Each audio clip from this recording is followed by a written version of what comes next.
So hello everyone, I hope that all of you are doing good. So welcome back to my channel. So today we are going to study about the very important topic. So this will be our second lecture in this series, all right? So we have already started physics. First lecture already is done. So second lecture we are going to start today. All right, if you have not watched the first one, so kindly watch the first one, then only you will be able to understand the second lecture. So आज हम बात करने जा रहे हैं आज हम बात करने जा रहे हैं ओम्स लॉ के बारे में, राइट। इससे पहले कि मैं आपको बताऊं कि व्हाट इज ओम्स लॉ, आप याद करिए पिछले लेक्चर में मैंने आपको बताया था पोटेंशियल डिफरेंस के बारे में, राइट। और पोटेंशियल डिफरेंस आपको अच्छे से समझ आ गया होगा। उसको अगर आपको अभी याद नहीं है तो पहले आप फिर से उसको रिवाइज करिए कि पोटेंशियल डिफरेंस का क्या मतलब होता है, राइट। क्योंकि ओम्स लॉ में पोटेंशियल डिफरेंस को हम यूज़ करेंगे। तो ओम्स लॉ एक साइंटिस्ट थे जॉर्ज साइमन ओम, जिन्होंने ये लॉ दिया था। बेसिकली उन्होंने एक रिलेशनशिप देखा था करंट और पोटेंशियल डिफरेंस के दरमियान। तो अगर आपसे कोई पूछेगा कि ओम्स लॉ है क्या, Ohm's law is basically Ohm's law is basically a relationship. It's a relationship between Ohm's law is a relationship between current. Ohm's law is a relationship between current and potential difference.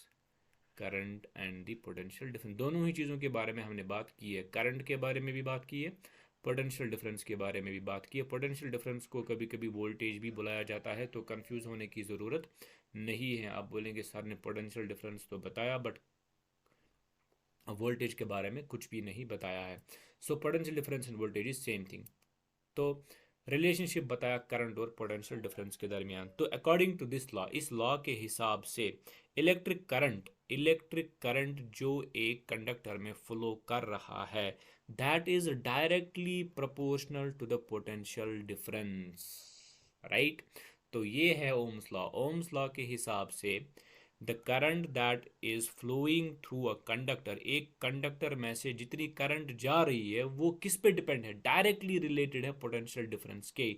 इसका मतलब ये है कि जितना ज़्यादा potential difference होगा उतनी ज़्यादा करंट चल सकती है उस कंडक्टर में, जितना कम पोटेंशियल डिफरेंस होगा उतनी कम करंट चल सकती है उस पोटेंशियल डिफरेंस में, राइट। तो इस प्रोपोर्शनैलिटी साइन को हटाने के लिए, इस प्रोपोर्शनैलिटी साइन को हटाने के लिए हम इसी लॉ को ऐसे भी लिख सकते हैं। अब इसको ऐसे भी तो लिख सकते हैं ना, v। और इस प्रोपोर्शनैलिटी साइन को हटाने के लिए हम यहाँ पे मल्टीप्लाई करेंगे एक कांस्टेंट से जो कि रहेगा हमारा r। Alright, what is this r? Where r is the resistance of the conductor, where r is the resistance of the conductor। Resistance के बारे में अभी हम देखेंगे कि वो क्या चीज़ है।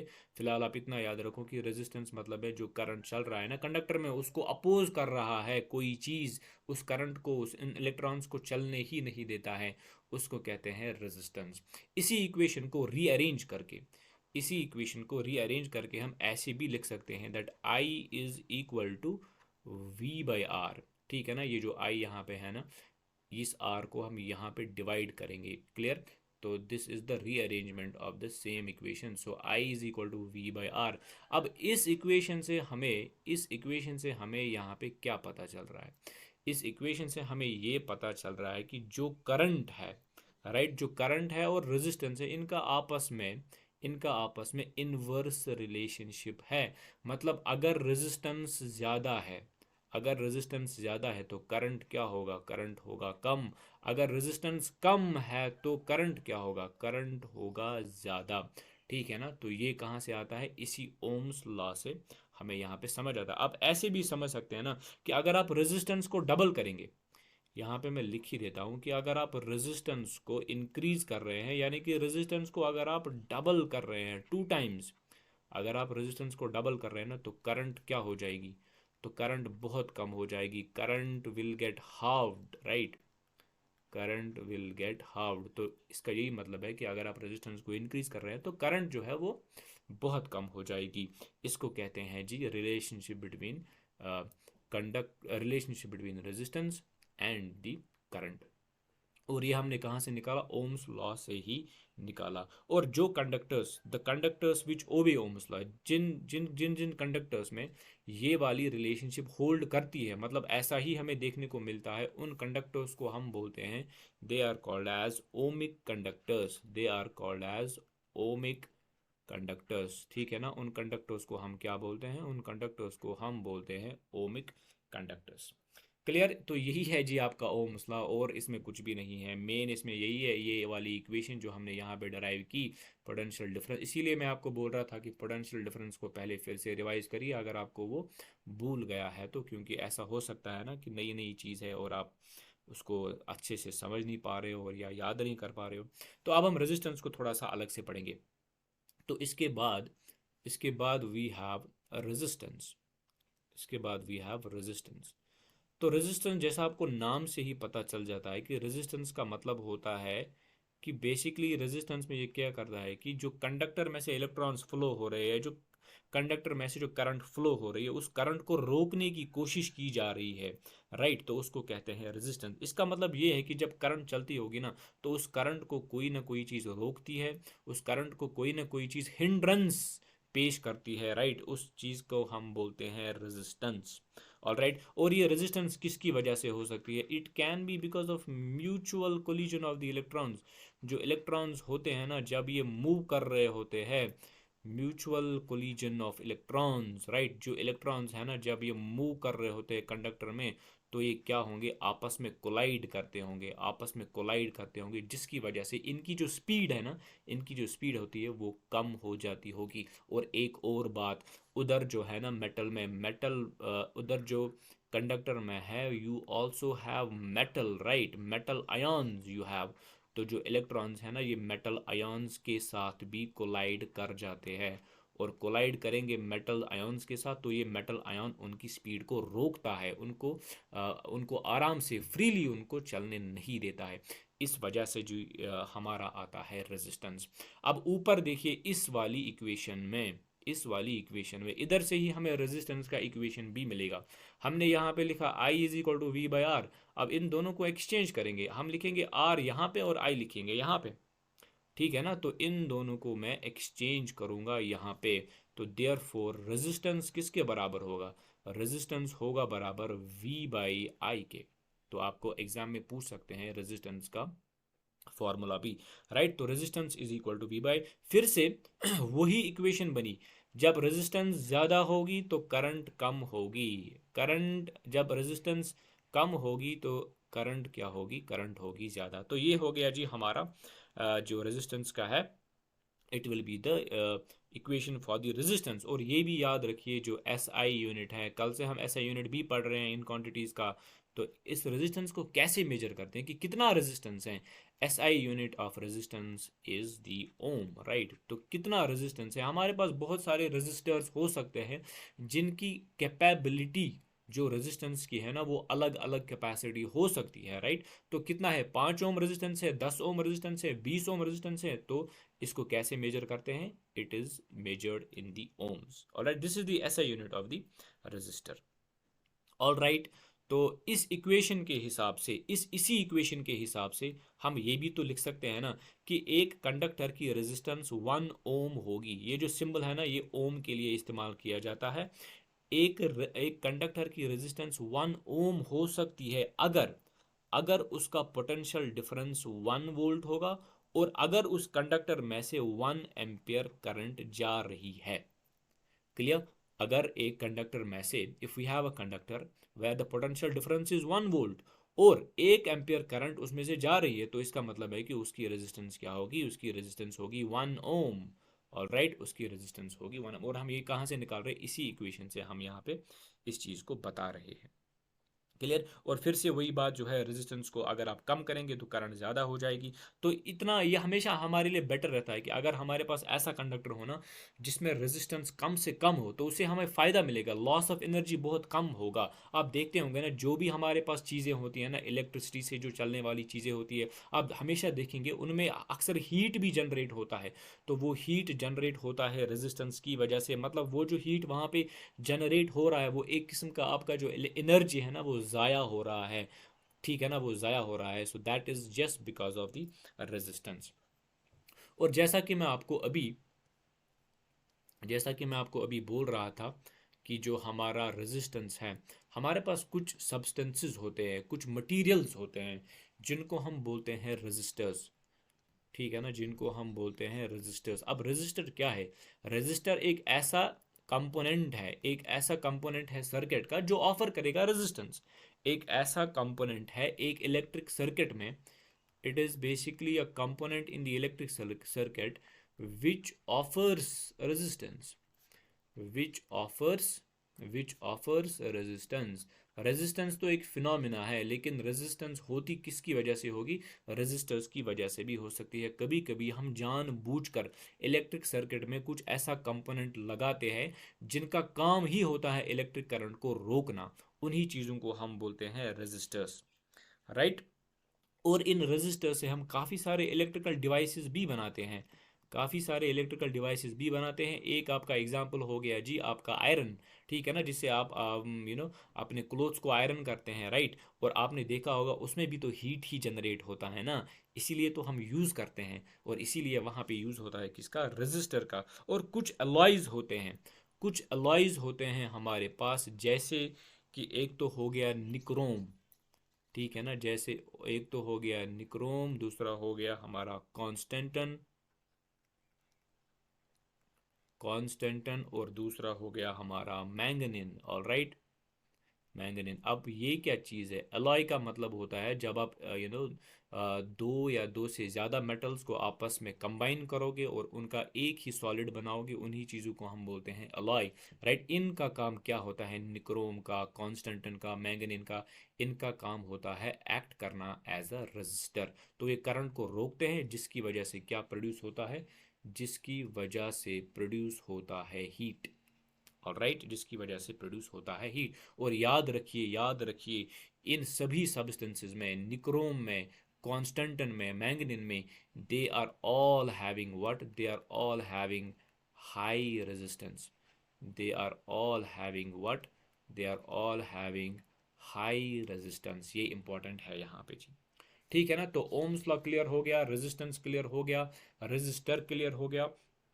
अब हम देखते हैं कुछ चीज़ें हैं हमारे पास, कुछ चीज़ें हैं हमारे पास, factors on which, factors factors on which resistance depends, factors on which resistance depends, ठीक है ना, factors on which resistance depends, ठीक है। आज कोशिश करते हैं कि ओम्स लॉ और रेजिस्टेंस के रिलेटेड जो भी चीज़ें हैं वो ख़त्म कर सके, राइट। क्योंकि आज उतनी एनर्जी भी नहीं होती है रमज़ान में। सो factors on which the resistance depends, बहुत सारे फैक्टर्स है। अब रेजिस्टेंस तो समझ आ गया ना कि रेजिस्टेंस क्या है? It is hindrance to the flow of the current. सबसे पहला ही फैक्टर जो है जिसे हमारा रेजिस्टेंस जो है इफेक्ट हो सकता है, that is the length of the conductor, that is the length of the conductor, that is the length of the conductor. अब कंडक्टर क्या है? कंडक्टर तो आपको पता है कि कंडक्टर वही चीज़ है जिसमें से इलेक्ट्रिक करंट पास हो रही है। अब जितनी ज़्यादा लेंथ होगी ना कंडक्टर की, उतनी ही ज़्यादा रेजिस्टेंस भी होगी। अगर आप इलेक्ट्रिसिटी को बहुत दूर तक पहुंचाना चाहते हैं, इसका मतलब आपको बहुत ज़्यादा लेंथ वाला कंडक्टर चाहिए। इसका मतलब ये भी है कि उस जो है कंडक्टर में काफ़ी सारी रेजिस्टेंस भी होगी। इसका मतलब उस ट्रांसमिशन में, उस इलेक्ट्रिसिटी के ट्रांसमिशन में बहुत सारा जो एनर्जी है, बहुत सारा एनर्जी इलेक्ट्रिसिटी लॉस भी होगा आपका। तो लेंथ ऑफ द कंडक्टर जो है, रेजिस्टेंस इसके डायरेक्टली प्रोपोर्शनल, हम ऐसे भी लिख सकते हैं, resistance is directly proportional to length of conductor. मतलब अगर लेंथ ज़्यादा है तो रेजिस्टेंस भी ज़्यादा है, अगर लेंथ कम है तो रेजिस्टेंस भी क्या होगी? रेजिस्टेंस भी होगी कम।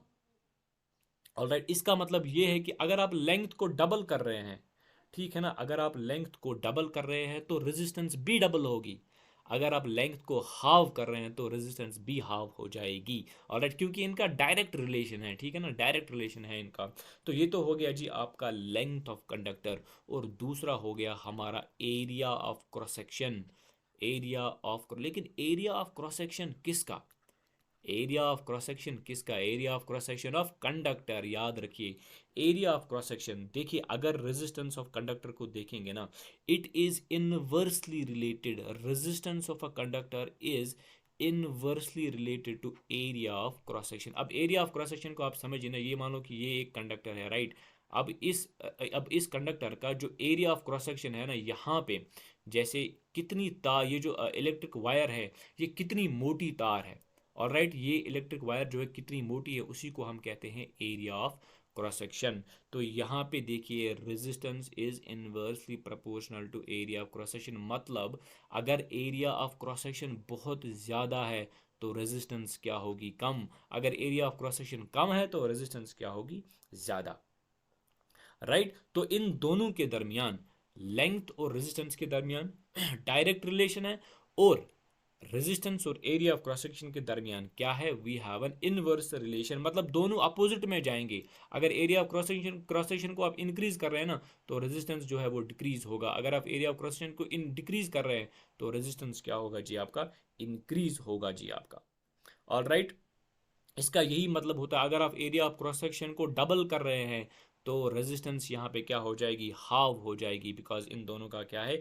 इनवर्स रिलेशन है। इसका मतलब कि तार कितनी मोटी होगी, तार कितनी बड़ी होगी, कंडक्टर कितना बड़ा होगा, लेंथ क्या होगी, इन सभी चीज़ों से फर्क पड़ता है रेजिस्टेंस का। इन सभी चीज़ों से क्या है? फर्क पड़ता है रेजिस्टेंस का। Number third is the nature of number third is the nature of the material.